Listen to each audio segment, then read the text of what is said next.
There's something deep inside.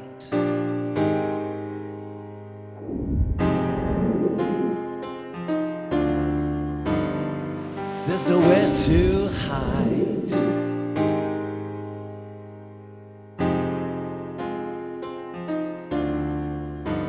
Soul Talking. Welcome to series 2 of my Soul Talking interview series, everybody, where I sit down and have a chat and a cup of tea with people, like-minded souls who have been on my courses, my various animal communication courses, to sit down and share with us about their lives, their journey of their spirituality, and their absolute empathy and love for the animals of this universe. I have got a jam-packed series with some wonderful people. And today I start with a very wonderful person, Nicole. Hi, Richard. Hi, Hi. everyone. Hi, Nicole. Thank you for being here with us. Now, everybody at home wondering who Nicole is. Nicole lives in Hertfordshire with her husband, Craig. She got married in 2023, so not that long ago, really, No, on Sophia Island off Vancouver Island in Canada. What? Like you were the only couple to ever marry there? yep, the first and the last. Do they have Costa over there? No, Ah, we're not going. We're we not can going. see. Can't do it. It was a magical kayaking base camp where you had the honour of being the only couple to tie the knot there. That it's just amazing, and kayaking as well with it. So Yeah. literally, what? Doing the rings on a kayak? No, we was actually on the island doing the ring. Yeah, And probably safer. Yeah, would have got the yeah. dress wet. Craig wouldn't have wanted to lose your ring in the sea. No, No. absolutely. Nicole says that her life's a tapestry. It's woven with resilience, joy, and a deep connection to the natural world, especially animals. They, for Nicole, have always held a special place in her heart, shaping her journey and filling her days with meaning. She feels drawn to them in a way that defies explanation, and they seem equally drawn to her. She's a kind-hearted, fiercely protective of those that she loves, and ever the optimist. Nicole's dream is one day to have land of her own where she can provide a sanctuary for animals, a place filled with horses and dogs and other companions that can thrive in a safe, loving environment. Wow. Welcome, Nicole. Welcome. It's really great to have you here, Nicole. When I set out to do the second series, it was like, right, I've kind of got an idea of the people that I'd like to invite to do it. And I was like, for me, I just knew instantly I had to do an episode with you. And I really felt so pulled to you being in the first episode because, as people will find out when they listen to your journey today here, you are out there doing it. You are out doing animal communication and making such a difference to animals and humans. Can you share with everybody a little bit about your life growing up to start with so people get an idea a bit more about you? So, I grew up with 4 brothers. I'm the middle child, the only daughter. When I was 18 months old, my mum and dad split up, so I was too young really to remember that. Yeah. And both my mum and dad remarried. But I was very lucky. I saw my dad at weekends and things, and we was always surrounded by animals. We Right. had you name it. We had dogs, cats, On budgies, cue. fish. That's Bella on cue. Hello, Bella. Everything. And just I used to having 4 brothers, I used to follow my 2 older brothers around, want to play football with them. They used to take me with them and then just boot the ball at me, so I've become quite tough. I was a bit of a tomboy, and I always saw comfort with the animals that I had. We had a dog, a catty. And whenever I was upset, feeling low, I used to go and sit on the dog bed with her and just, lay with her. And she just, I think what I really loved about them is that they just got me. Because as a growing up, I was very shy as well.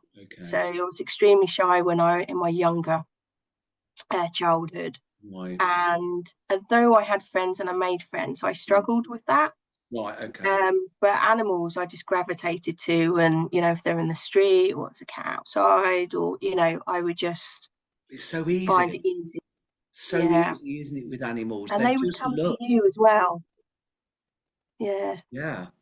I guess that happens for so many kids, and it sounds like that sounds like that was a difficult time for you, or maybe if you didn't even feel that subconsciously as a child, with your parents breaking up and just trying Yeah. to find your way, how wonderful that you had the animals in your life to be that kind of safe place to just touch down and be with for a while. And I think they help, I think they helped me a lot, because I think, like what you just said there, I think I always felt that, I was too young really for the breakup. Yeah. And I've always known, go and see dad at weekends and Yeah. split families, and always felt lucky that we had two birthdays, Easters, that kind of thing.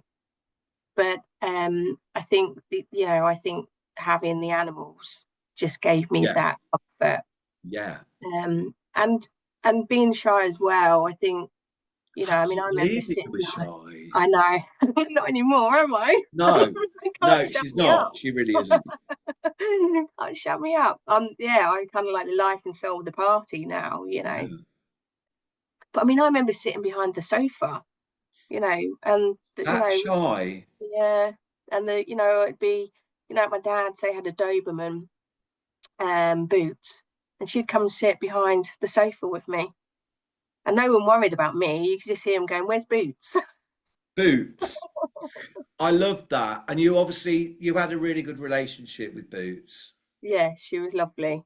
And then yeah, when at school, so I had a really good friend, and we were in junior school, and there were two older girls that took basically they just decided one day they wanted my friend to be their friend, and Right, they didn't want me.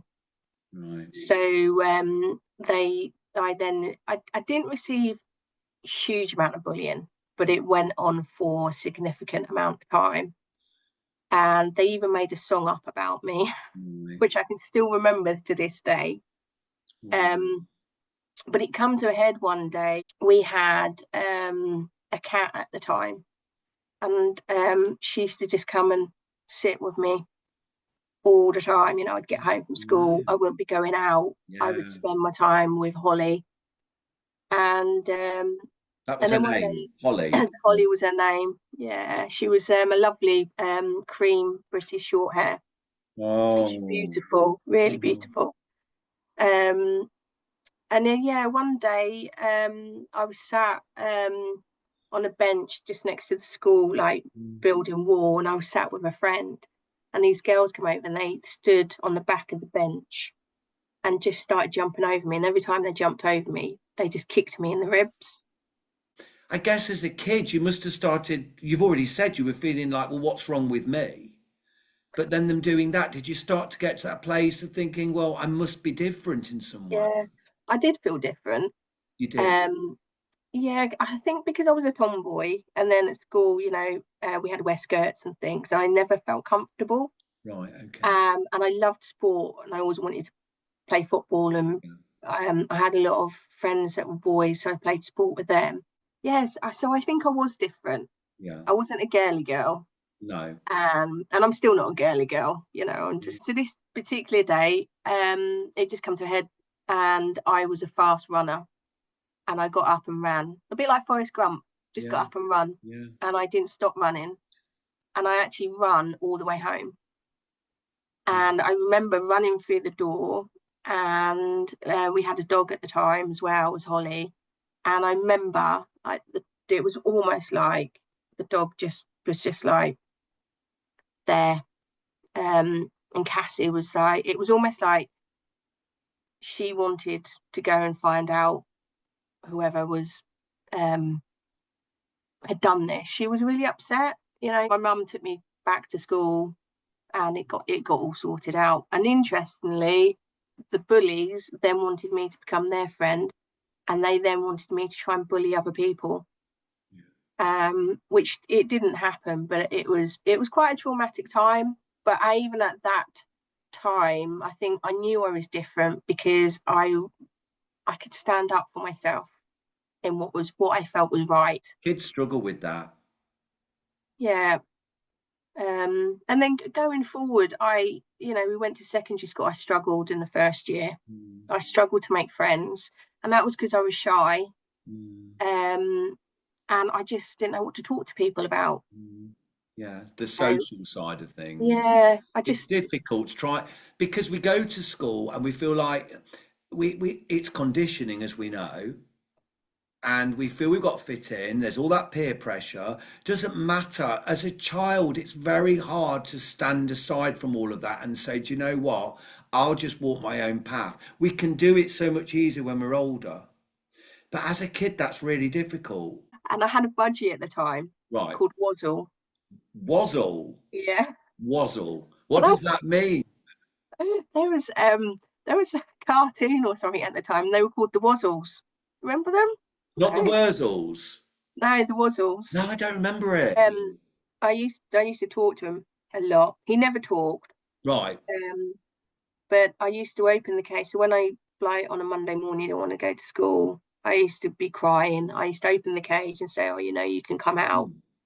And eventually, he would come out and he would sit on my feet and just look at me. And then he would like just kind of like give me little taps on the toes, as if like little kisses. And Oh, then eventually he would then come up my leg and then he would just sit on my shoulder and he would just stay there. animals gravitate towards kindness. Animals gravitate towards love. But also, they can just be there to support. And it feels like that Boots, Yeah.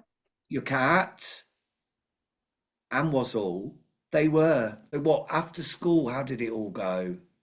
So after school I didn't really know what I wanted to do. I well, parts I wanted to be a vet, Yeah, then I wanted to work with horses, yeah. and then I wanted to join the police force. But when I left school, I worked with horses for a little bit. I worked for a show jumper. Had horses always been? What was your feelings on horses? Because Oh, obviously you had the dogs, the cats, yes, and Wazzle. But what about yes. horses? So, from an early age, horses were, they were the cherry on the cake. So we wasn't from a horsey background. Both my mum and dad were from London. Yeah. My mum growing up loved horses Right. and she Okay. used to walk to a riding stables. Yeah. What she did, she passed that love on to me. So um, from a really early age, she told me about what she used to do with horses. So I had a A4 book where I used to write all the horses' names, and I used to pretend I run a riding stables. I love it. I love And that. I had my imaginary horse. So everyone had imaginary Yeah. friends. Yeah. I had a horse who was a black stallion with a white mane and tail, and he had a little white Wow. star. Oh, wow. And he was with me a long time. And so then I was with My Little Pony. They used to go everywhere with me. I Yeah. had 40 My Little Ponies. That's all that imagination with them because you couldn't actually access them Yeah. as in And to ride or be with. my first memory of like horse, we used to go to Cornwall and we used to go riding. Yeah. Say riding, like we got sat on these ponies, and then we used to go across some moor. And this little pony, little chestnut Shetland, I named her Miss Muffet, but I later found out her name was Kimberly. Kimberly. And I really just pushed to like wanted horse riding lessons. Yeah. So my dad said, okay, you can have riding lessons, but we're not going to buy you the gear until you know you like it. We went to riding stables and rode Cobweb, Yeah. and that was it. Yeah, grey pony. And so that's where then I just fell in love, and I just loved being around horses and ponies. They just made me feel made me feel me. made me Mm. feel like I was being seen, And accepted. accepted. It was like they just standing there with them, being with them was just everything. Just Yeah. um and it Uh, I even now, it's kind of like when I think about it, it's quite emotional because it was mm. just I finally felt my place, Richard. Yeah. I I can, finally I I can get felt it. like this is it. These Because their and I resilience, the resilience in the freedom that they bring to show us so many other ways. I think it's for me as well, like just thinking about it, just it's I think I felt lost. You felt lost before the horse, Yeah, and then you felt found. yeah.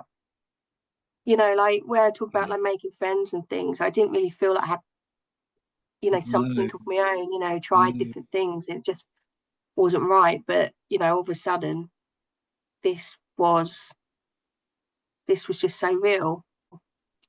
And they're so grounding as well. It's just you can feel you can feel so emotional around them, and you can be having a really bad day and things, and everything just seems like really, that you just can't cope. It can brighten up every day, can't Yeah. they? And you're just with them for seconds and you just think, actually, I'm all right. They're the Um, sunflowers in so yeah, many ways. Well, all animals are, but it just feels to me, listening to your early life and growing up, that you didn't feel like you had much direction, and the animals just supported you, and yeah, then you kind of found through horses who you yeah. were. So we got Libby when I was 13, Mm. little grey Connemara cross Haflinger, and no one really saw me after that. And the bond we had, she used to follow me into our house. We lived in a village at the time, and I used to just ride her up, to the garden. And if I go in, she'd go in. And I used to think if I went upstairs, I'm sure she would have gone upstairs. Um, but we had such a tight, bond. I learnt so much Mm. from her, In so and many she, ways, I'm sure. yeah, and she just, I think she helped me through the latter days of school and thing, and becoming, a bit more of my person and becoming less shy because I had her to talk You got about, you and out of yourself. yeah, She connected deep into you and and encouraged you. It's yeah, horses, ponies, and kids. it was Anyone brilliant. that struggles, Nicole, you know this, Yeah, they and are amazing for that. they just we used to go to shows together, Mm. and everyone used to turn up with their horse boxes and stuff. I used to turn up my rucksack with this grey pony that if she'd got a little bit dirty, I'd got the fair liquid out, Mm. scrubbing her. What more could you have wanted? Nothing, What more could absolutely you? nothing. What more could you have wanted? Mm. That was the start of it all. Yeah, So then you become an adult, more horses. What? Where did you go? yeah. So I first got married when I was 23, Yeah, and I didn't have a horse at the time. And then about 6 months into the marriage, I was like, I'm ready for another horse. that's where Um, they're like, oh no, oh no. So you'll be out all the time. I'll never see yeah. you. Okay. Um, and it was in the time where you didn't really buy horses online, and it was just really Newspapers. Is it like starting. in the It back of Horse was and Hound? horse and I hounds. remember that. I'm sure everybody at home will as well It if they're our was. ages. It's a circle, the one that you Yeah, wanted. yeah. And Classic in amounts. my head, I wanted a dun, I wanted a mare, and I wanted either a Welsh or Irish cross thoroughbred. Not, too many wants there, but I had this, Yeah. Well, and you knew what you wanted, girl, and you were going to get it. exactly. And there she was. I saw her. I emailed. I didn't know they didn't have any pictures, so no pictures, Yeah, just a description. yeah. So I emailed them, and this still gives me goosebumps. So they sent me an email back, and because I said, is she still for sale? And they sent me an email back saying, yes, Cookie, she is still for sale. Well, my nickname was Cookie. We bought her So Cookie and Cookie became the two cook. cookies. Two cookies, yeah. So she um was my rock. I had her for 15 years. Wow. So all the way through your marriage. Yeah. So we the marriage didn't last that long. We actually got, I think we lasted about 3 years and we split up. He decided that I walked away from everything, said like, let's just, get divorced. And he decided that he was gonna go for Cookie in the divorce. Oh, right, okay. So I moved her, so with the help of a friend, we moved her to a different yard. So he didn't know. And the divorce went through fine, but I think it was just one of those things like trying to be Yeah. hurtful. But she just got me. So after that, I moved back home for a little while and I worked. Then I got into another relationship and then that didn't work. And then I managed to buy a property and still have cooks. And I worked in newspapers time, so I was working long hours. Oh, I So didn't know that. she helped me through the relationship breakups, just Oh, being there. She got me out of bed, yeah. just Yeah. I To didn't give even you I just purpose. yeah. And Keep some going. days I'd go and see her, not ride. I'd just sit in the field with her. Other days, in this one field we used to, well, used to say it was just mess about, but I used to run around the field and she would run with me and we would, have so much fun just Like best playing. friends. I can imagine it. I can Um, visualize it. she just, Cookie just got me. Yeah. She knew if I was happy, she knew if I wasn't. She accepted everything that we went through because a lot of times I think, I wish I'd had more money to give her things. But all she wanted was to have the love that I gave her. She started showing signs of head shaking. Yeah. And this was at times where head shaking wasn't relatively known about. Okay. And we were out hacking one day and she nearly put us on to a car bonnet. Right. So I had the vet come and the vet said to me, "Oh, this is head shaky. You're not going to have any luck. She's going to have to be put to sleep." And it devastated me. And she'd given me so much that I was like, I'm not going to give up on her. And I didn't. And I did loads of research and stuff. And You she got went, through it. yeah, we had another 9 years. So to this day, I still get emotional. She brought out all the emotion in me. The day that she passed, I was late in getting to her, and she about 6 weeks before had gone down with compacted colic, Mm. and we'd got her through that.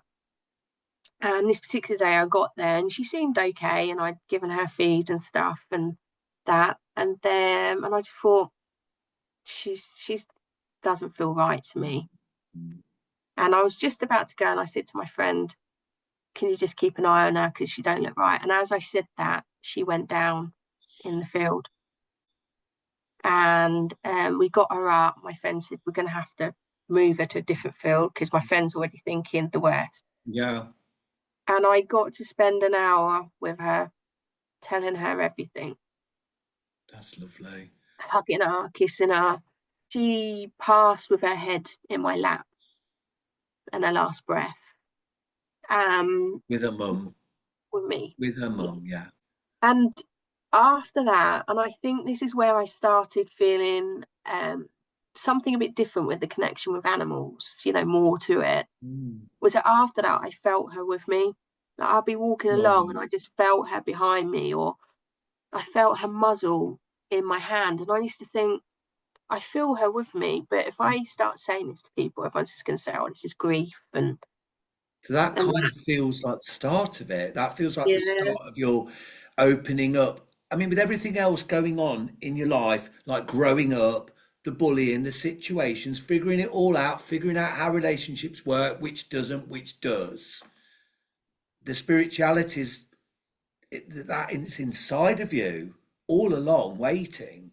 opening up, trying to find a way out through the animals, clearly. I'd never really, I'd always just thought, oh, I felt things, but Mm. I'd never really, I think because I wasn't in that, circle, or and I didn't have people to talk to about it, that I felt, what is this? But after Cooks went, it was, I'd even be in the supermarket and I just, I'd be like, I'd be walking along and I would just go, oh, Cooks. Like a guide, you see, because even if you didn't quite realize it at the time, perhaps, Nicole, she was still there, always there, just in a different way. Yeah. Wow. Um, You felt yeah, her, and have, you still had that relationship with her. And I guess anyone watching at home with their animals and they perceive they've lost their animals, you haven't lost your animals, have they, Nicole? no, Sometimes there has to be a change, something has to change for something else to grow. And yeah. look at you, how you've grown, And she also left me at a time when I had met my human soul partner. Craig. Yeah. And I was in the best. And since then, I've had the best times. So it was almost to me, she left me when, She could pass the mantle yeah, over almost. yeah, I'm sure people at home will hear that and probably feel quite emotional themselves. But you kind of understand it all now. And I would say to anybody that watches any of these episodes, we all go through this stuff, don't we? None of us are unique. It's different characters and situations, but we all go through loss, hurt, and pain and hurdles. And this girl, you, you've really got through that. You've really got through that. So, your spirituality, I mean, let's talk about what led you to meeting me. Cookie kind of gave you that feeling that you could talk and trust to still believe that she was there. So something was opening there. What other things happened that led you to before you met me? so there were other things that started to happen, which was I just you, it was almost like I knew what people were thinking, or I'd pick the phone up more when someone said, "Oh, I was just gonna do that," or I'd get into the car and the song that I had already in my head was on. So it was little things like that. Mm. And then it was almost like I'd see something, but I'd dismiss it as kind of Yeah. and also I just felt, just different things, like in just a knowing. What kind of Um, things? Give us some examples. so a lot of dreams. Yeah. So I had a dream about someone I knew, and it was just really random. Was the fact that they were going to be quitting their job and Right. moving Okay. abroad. Yeah. Um, and I hadn't spoken to them in a while. And then probably about a month after, I just randomly bumped into them, and they told me that they were going to Africa and they were quitting their job. That's amazing. So that's just like the psychic side of you. So that's a Yeah. real start to opening up, isn't it? Another thing, like with Craig, so he was a fireman at the time, Mm. and I'd wake up at like 3 o'clock in the morning, and he would have got a fire call at 3 o'clock in the morning. Wow. So I'd say to him, "Oh, I wake up at 3 o'clock this morning." He'd be like, "Well, that's weird. I got a call at that time." That intuition and the connections, and it's the same with animals, even if they're not even there, or Yeah. humans that aren't even there. That intuition, that calling and that connection's still there in the energy. That's how you're picking up on it all. And it happened quite a lot. Mm, Um, and a lot of people would put it as coincidence, or mm. but it Something started to more get to, there. yeah. And we'd be driving in the car, and you can be driving along and not saying anything, and I just come out with something, random that we've not been talking about or anything, and he'd just look at me and go, "Well, how did you know I was thinking that?" It's because we're tuning into each other's energy. And it happens with Matt and me, and it happens with so many people. We've all got, as you know, We've all got that ability Yeah, to be able to communicate on a level without even speaking. The same with the animals, you see. But there is the proof in it that these things happen. If we tune in deeply enough to exactly. another, human or animal, then we will know everything that they're feeling. And we'll be so in tune with it. I mean, to be that in tune with Craig Yeah, on he's, that level says a million things, doesn't it? he does. And he's my number one supporter Yeah. in all this because he never dismissed anything or said, "Oh, well, it's just." He was No. just like, well, "That's really," he'd be like, "That's really Look, kind you of don't need that. You don't need right." negativity coming in. A lot of people go on their spiritual journeys, on their path, and they do have their partner sticking their leg out and trying to trip them over half the time with negativity or not believing it. So Yeah, it's he's not. great that you had the support. So my journey to meet you was 4 years after I lost Cooks. Yeah. I decided we went through COVID, Yeah. and as we were coming out of COVID, I was like, well, what am I gonna do? Because I had Shabley, my cat, who was my Yeah. little mate, but it was like I'm ready now to get another horse, Yeah. and along came Dylan, Dylan. I know Dylan. and it's him that's so I always say is my teacher. It was really funny actually because when I was looking, Craig said to me, what will you get another done? And I was like, I actually quite fancy getting a chestnut gelding Irish. He was the only one that we saw. And I nearly bought two others, but he wasn't even advertised. I'd rung up about a different horse and they put the phone down and texted me and said, we forgot to tell you about Dylan. And they sent me his picture You saw it, and I didn't said to you? Craig, and he was out of budget. As they Sad. always are. So he come along and we have gone on a journey together. You have. But we was at this big yard and one of my friends said to me, do you fancy she told me an animal communicator had done a communication with a horse she had before by photo. Mm. And I was like, what? Like and she said, do you fancy it? There's an animal communicator that we can get to the yard. And I was like, absolutely, Yeah. absolutely. I It was want the this. right time. Yeah. It was the right time that someone had that conversation with you. Yeah. And he came, he sat outside Dylan's stable, and I was like, do you not want to go in? And he was like, no. He sat outside eating a ham sandwich. So he started telling me things about Dylan, but I'd only had him 6 months. And so a lot of the things I couldn't relate to, but some things I could. But I found it really insightful because I was like, this is Mhm. going to be really good to. Yeah. So we had him, but at the same time, Dylan, um, and this is where if I say this to people, they think, is she mad? I was convinced he was trying to communicate with me. Mm. He makes, like he just makes these certain noises. Yeah. And we now established these certain noises. One is a worried noise, the other is a thank you. Right. And I was like, I'm sure, when I'm sure so I've always kind of tuned to that. And Yeah. he's just kind of in his way of how I was ready to try to help me. And after we had this communicator, I said to him at the time, I said, I would love to be able to do this. Really would love to be able to do it. And he said, oh, anyone can do it. Mm. That sent me then looking on the internet Mm. of how to do it, where the course is and things. And I found you. Mm. And I booked onto a course. Then I come back for the second day. Then I come back for the mediumship. Then Yeah. I come back for the colour workshop. I It was know. just, yeah.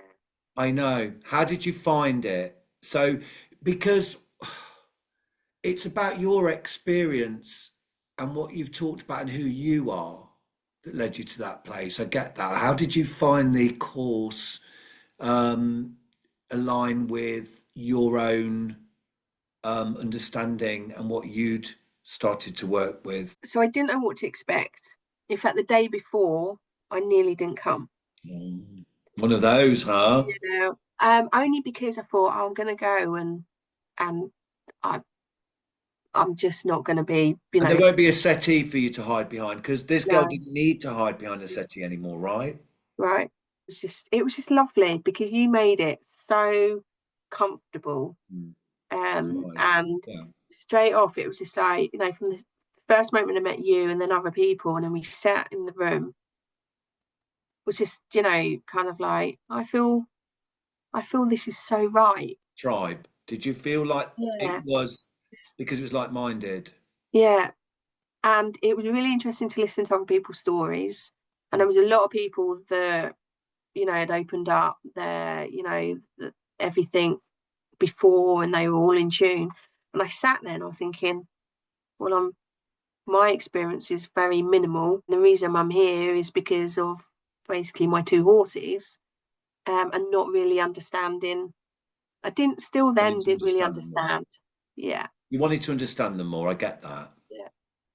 Um, and I'd never meditated before, so that was all new. And that was just, I love meditation. We did the tree meditation and you met with animals passed over. And I remember how Yeah. you'd been quite quiet throughout the beginning of the course, just taking it all in, like you've said, in a way. And then that happened and the emotion was there. Yeah. And then there was no stopping you. There'd been a release. I remember you saying before that meditation, Mm. you said like some people, may get these experiences, and oh my Yeah. goodness. Oh, when we were doing that and we were going to the gate, I Mm. couldn't stop sobbing Yeah. because she was there. Yeah. And A I guide, just, yeah. a And real it was guide. just so, it just, everything that you kind of wanted to believe and know that was possible and know that they are still there, Mm. all just happened. Yeah. Kind of just verified everything that you'd started to feel, Yeah. that you were in the right place at the right time, and and you felt it. I know that when we went out to meet the animals and do the Yeah. communication, Yeah. I went to the to see them out, and I was with her, and she was telling me that, and I didn't. This is where I think you grow as well as to Yeah. Yeah. understanding what they're giving you. Because Yeah. at the time she was like, "There's something missing," and what I didn't realize at the time was I was standing where her wound was. My hand was drawn to there. Yeah. And Matt came round and I said, "There's some." She's telling me there's something missing. I'm trying to understand what that is. And he said, "Look where your hand is." And like Matt, like really helped me kind of like ask the questions, and that just, It was yeah, emotional, wasn't it, in there? yeah, Because you then started to feel her emotions through you. yeah, yeah. And she had a message for her humans, and we was able to unlock that and Yeah. their emotion as well after that. And I think that was a moment that I was like, oh my Wow. gosh, yeah. You are opening your gift and doing that. So I'd come to the course for me and For you Dylan, and and your horses, yeah, but but I it could see, became so much bigger, didn't it? yeah, I always get a knowing of who I'm going to see again, who's going to stay in touch. I've got to talk about where this has taken yeah, you. Um, Dylan's still in your life. yes, You've got somewhere beautiful now that you yeah, found for yourself and the horses, yeah, which I think's really helped so, you. And you have another horse. yes, You Impy, added yeah, to the collection. I know. Another chestnut, Another chestnut. So there's oh, two chestnuts there. I'm seeing them now standing yeah, under an oak tree yeah, somewhere. yeah, How beautiful. And what about you? Because this girl that had those struggles, didn't feel like she fitted in, found her voice, and through her finding her voice, she found the animal's voice. You put in the hours, the dedication, and the time to open up so much. Where are you today? I mean, I could tell everybody where you are today, but I'd like you to explain. yeah. You're out there doing it, basically. Out there doing it. This year's been so busy. It's just, amazing. But the move that you talked about, the field where the boys are, was the best thing I could do. You and Matt basically gave me the confidence to take the step to get out there because that's what I wanted to do. Yeah, it was. And it's just been amazing. I've met some wonderful animals, people. And then what I'm really finding at the moment is you learn from all the animals. So where they've given you information, you've seen things, when you go to see another animal, you've got like a little, I call it like a little database now, Yeah, where you pull on information. So if you start getting something, you're like, oh, you can make that's sense what of that it. meant six Yeah, months ago with yeah. that animal. I now know what that means. Animals always use our experiences as well and how we see and feel about things for Yeah. us to be able to interpretate to that for them as a voice. Yes. And so now I've become more aware of when I'm doing the communications and things like, especially when you're physically there with them, I'm conscious of where my hand is because I can be talking. And in the early days, I probably wasn't so aware, but now I'm like, oh, my hand's here. Why Yeah, is my hand here? yeah, And meditation as well. I've got to kind of talk about that because I was new to meditation. I absolutely love it. yeah. And when I'm going out to see an animal, I try and do some meditation before. Like, Meditation grounds you to it, doesn't yeah. it? And it's just magical. Yeah. Um, and you with the animals as well, like when you're on your course, you go through the process of Mm, connecting and things mm, like that. mm. But now it just, you go and you're not thinking about all the What I said to you, and everyone gets so worried at first about the process that we go through. I've got this unique way of us connecting and how we build that process up. And it feels like, oh, so much to remember, but it does just become natural. And you're right, you just find your own way. I follow what you do, and I always smile in a, I don't even know how to put it. I feel emotional talking about it. I'm so proud of you because there I see nothing but empathy and love there for what you do with your animals, with the animals that you work with. You are humble. You are grateful. There is gratitude there with all the animals that you have experiences with. Animals that invite you into their space, as I've talked about recently. You are there with them, invited in, kindness and love with that. It's just beautiful. I watch and read your posts. There's no ego there. All the stuff that we fight with as human yeah, beings, we all fight with. We all have our journey through ego. All of us, me, all of us, don't we? There's nothing there with you when you're yeah. with E- animals, and I love it. no, Beautiful. ego's a funny thing, isn't it? Mm. Because when we was on the course and things, and I remember on the course, everyone's like, "Are we going to be any good at this?" Of course, that's ego. It's not about are you going to be any good at it.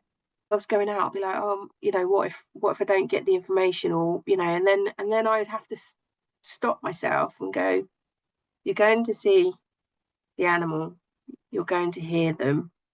It's not about you. And That's the big thing to learn, right? yeah, it's Is hard, it's not but about us, it's about them. yeah, That's love. That's unconditional love. We take ourselves out of the situation. We're just there to be a voice.